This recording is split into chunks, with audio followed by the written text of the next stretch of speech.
evening as well, because as we speak, ladies and gentlemen, as we speak about this filicide, there are, there is another one that is actually emerging in Greater Noida. So before I go to Dr. Shivani and I go to our other guest this evening, let me quickly tell you what has happened in the NCR. This is where a 33-year-old woman jumped from a high-rise holding her 6-month-old baby daughter. Now, this happened in Greater Noida on Wednesday.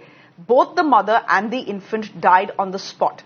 Now, this woman who lived in the United States had come to India to meet her family. She, in fact, celebrated the birthday of her 4-year-old son just 2 days before taking this rather unfortunate step. Now, police investigations are saying that the mother was in a state of depression and was suffering from serious health issues after her second pregnancy. What we are also picking up is that the lady actually lived in the United States of America but had come visiting her parents. But getting back to the big case that we are tracking in Goa, Shivani Mistry Sadhu is a psychologist joining us on the broadcast, and Dr. Shivani Sachdev is a gynecologist joining us on the broadcast as well. Shivani Sadhu, you've been with us for the last, you were there on the show yesterday as well, telling us about why you think Suchana did what she did.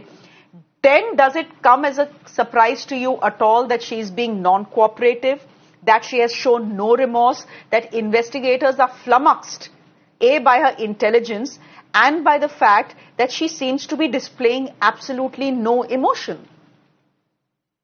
Yeah, as far as maternal filicide is concerned, it also, we have to understand a few things, that it also happens when the killer decides to take revenge from the partner and they make the child their object. So the child's welfare is not a priority. Since they want to take revenge from their partner, they make their child the object for revenge, and the kid's welfare is of least importance.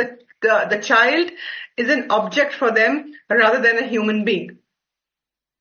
So it also looks like that it was pre-planned and it was premeditated, and absolutely she has no remorse, as we are hearing the reports that, since I cannot get him, so I will not give the child to you also, which means that it appears to me that she thought of a child as an object. So since I can't get it, you also will not get him.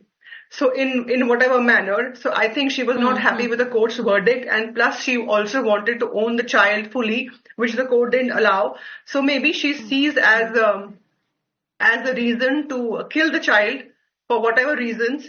This is what it appears to me. Okay, but can you also explain the numbness that she seems to be displaying? Because the taxi driver that my colleague Shweta spoke to says, he, of course, was aided by a traffic jam.